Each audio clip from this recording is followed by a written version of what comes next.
You're watching a special Tornado Facts with Beanrock124 video. My name is Nathan and I talk about tornadoes all the time. Now this tornado outbreak I've been talking about way too much for the past couple days because it just happened. This is the tornado outbreak of November 4th through 5th, 2022. Now the reason I'm doing this video now is because why not?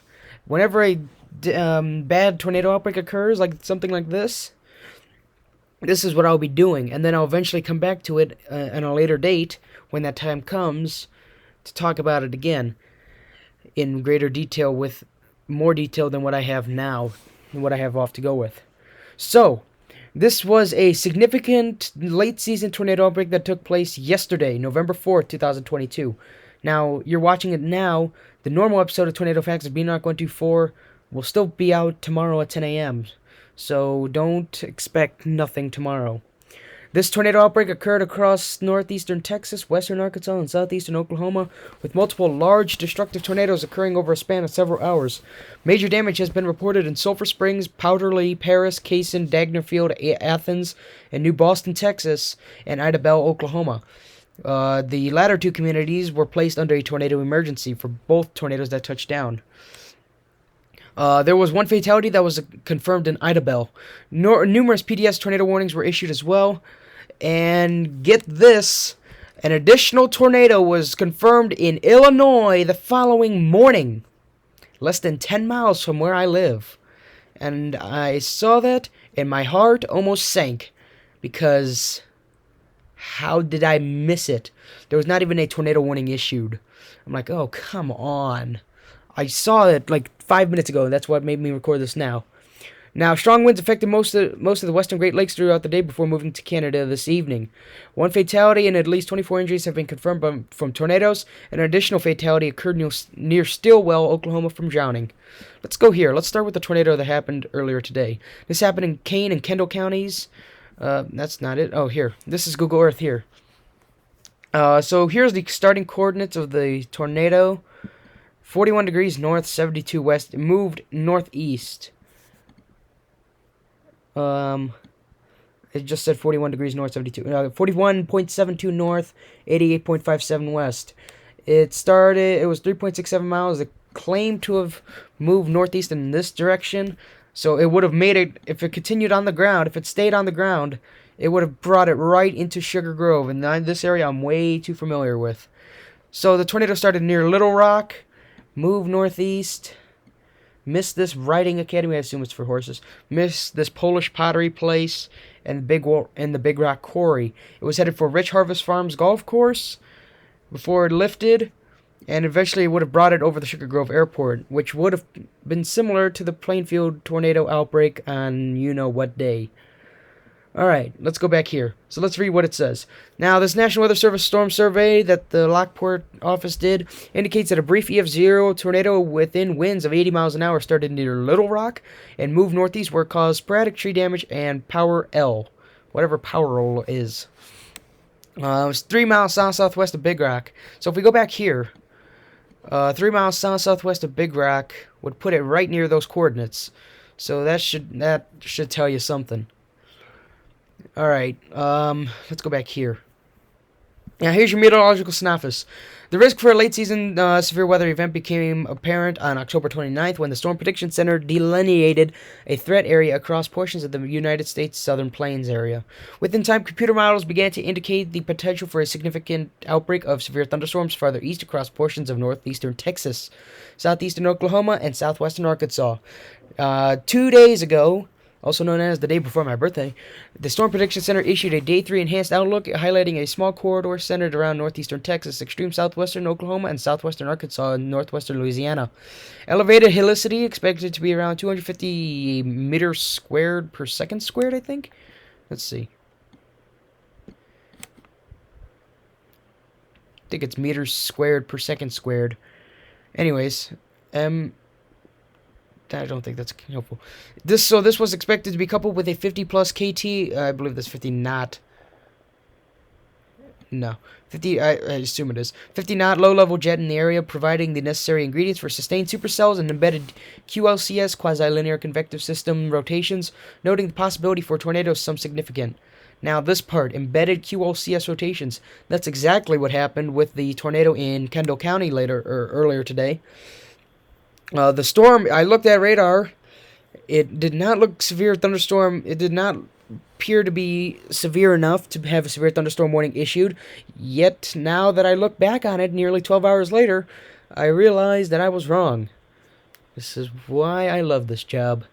Tornadoes were expected to be most probable with any supercell that managed to spawn ahead of an expected cold front. I cannot read.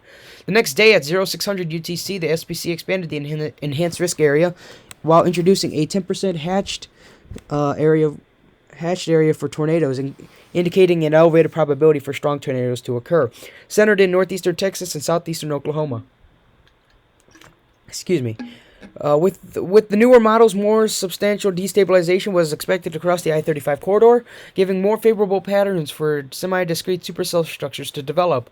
Moisture provided by sufficient daylight heating was expected to mix with the predicted low-level jet around 500 millibars. This would further improve the conditions for supercells. For the 1700 UTC outlook, the SPC increased the overall area for risk of significant tornadoes, now including regions of southwestern Arkansas. The SPC issued a level 4 moderate risk of severe weather for this region on the afternoon of November 4, or yesterday. I was expecting this. I was actually expecting it to be a high risk for today, but luckily that did not happen. Where were we? Water vapor imagery the morning of the event depicted a large upper-level trough moving across New Mexico with accompanied mid-level winds upwards of 80 to 90 knots, or 90 to 105 miles an hour. This would be entering western Texas. At the surface, the expected stout cold front was progressing southward across southern Oklahoma. In the warm sector ahead of this feature, southerly low-level winds supplied the northward transport of moisture. Morning atmospheric soundings from the Dallas-Fort Worth Metroplex indicated the presence of a stout capping inversion. However, the combination of that rich moisture with dew points in the upper 60s to lower 70s Fahrenheit and cooling mid-level temperatures were expected to foster modest destabilization of the atmosphere despite widespread cloud cover. Mid-level keep values, convective available potential energy, were forecast to reach 1,000 to 2,000 joules per kilogram.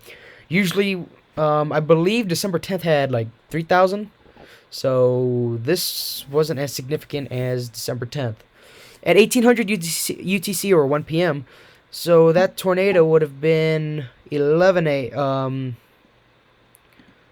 yeah. 11:06 a.m., where was I?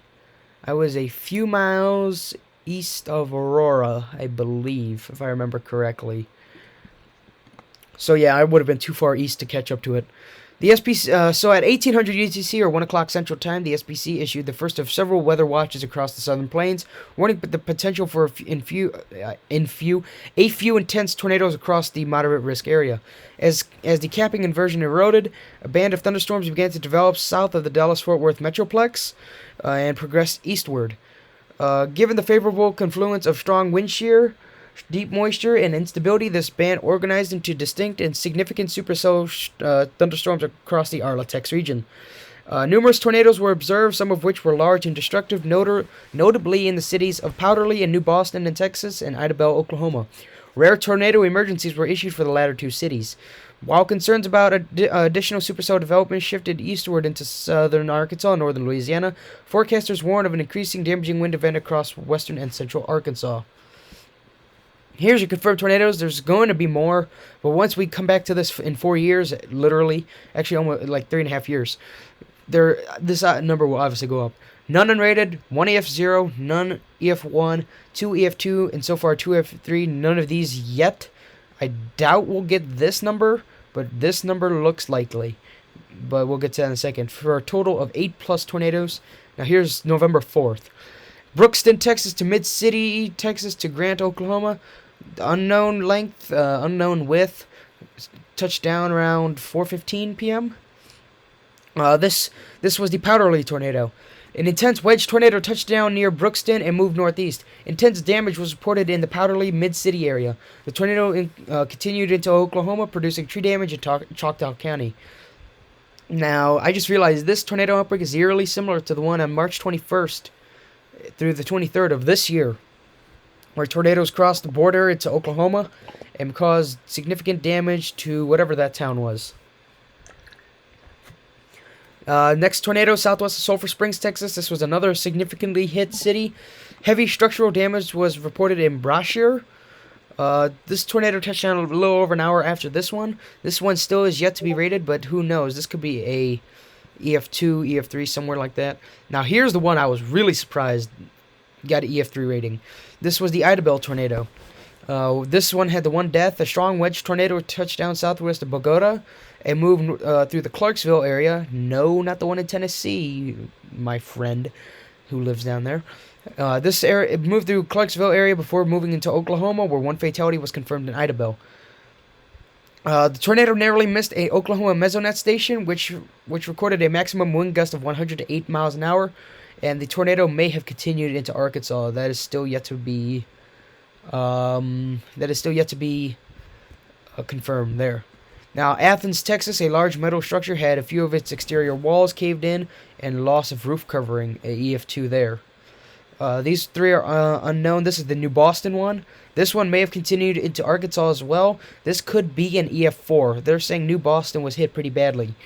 I'm not sure. This might be EF3 at least, because they're saying there was major damage in the New Boston area. Who knows? Now, EF2, Sardis, Arkansas, 200 yards wide, on the ground 2 minutes, 1.6 miles. Several homes were damaged, with some losing their roofs, and numerous trees were downed. Now, here's the pesky 4-minute, 3.67 mile long tornado in Big Rock, Illinois. The trees and power lines were down sporadically, and a barn sustained roof damage. Of course. The same storm that produced the tornadoes also produced a winter storm on the back end. In Denver, a 100-car pileup relating to the first snow of the season forced 6th Avenue to close. Oh, that's nice. The crash led to 13 injuries, one of which was serious. In Amarillo, Texas, the temperature dropped to 35 degrees, allowing for rare early season snowflakes. In Wisconsin, hail up to 3/4 of an inch fell, this would have happened today. Near Stillwell, Oklahoma, flooding resulted in a fatality from drowning after a person was swept off a road. Now, over 600 flights were canceled, 55,000 customers lost power in Texas, in addition to the 21,000 outages in Louisiana and 12,000 in Arkansas. Amtrak's northbound Texas Eagle was forced to stop north of McGregor, Texas, due to severe warnings along its route. The train was delayed for 4 hours before it was allowed to continue northward. An Oklahoma Mesonet station was near Idabel was narrowly missed by a tornado while detecting a drop in pressure that coincided with a 108-mile-an-hour wind gust. Now, I forgot where I saw it, but the tornado... let's go back here. We showed this yesterday. Where's the Idabel one? Where is it? Here. So, yeah. It wasn't here. I don't remember where I saw it, but I remember seeing somewhere this would have been the 5th strongest tornado recorded by a Mesonet in Oklahoma. See, 108-mile-an-hour wind gust, 7:10 p.m. This would be because of the Idabel tornado. So that was a 108-mile-an-hour wind gust. If that was outside the tornado, the winds could have been 200 miles an hour inside the tornado. So take that for what you will. Now, that is it for this special Tornado Facts with Beanrock124 video. This one being about yesterday's tornado outbreak of November 4th through 5th, 2022. I will eventually make an updated video about this tornado outbreak. However, that won't happen for another 3 years if I continue this series. So, goodbye.